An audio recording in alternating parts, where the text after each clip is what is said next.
Hi guys, welcome to my vlog.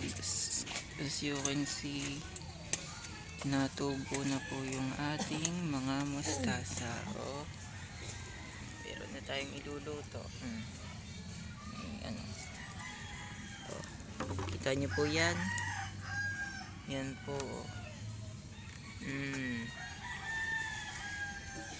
So, hindi ko naman po masyado laging nililinis, ha.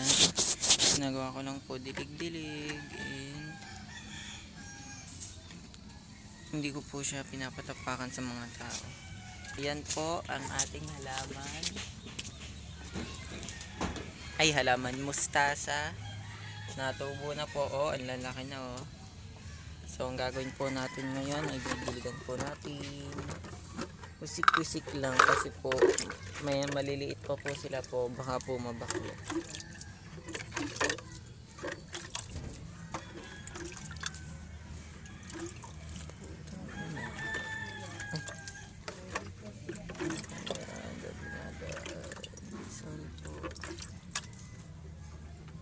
Yan.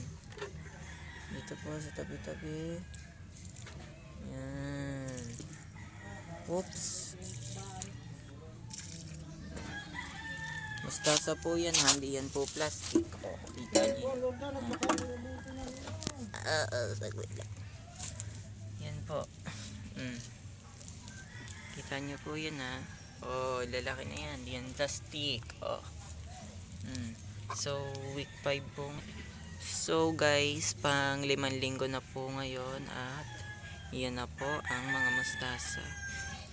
Huwag po kayo magtataka kung bakit maliliit po yung iba dyan kasi ang ginagawa ko po kasi dyan ay every Sabado ay naglalagay po ako ng tanim. Yung tinataniman ko po ulit siya ng panibago.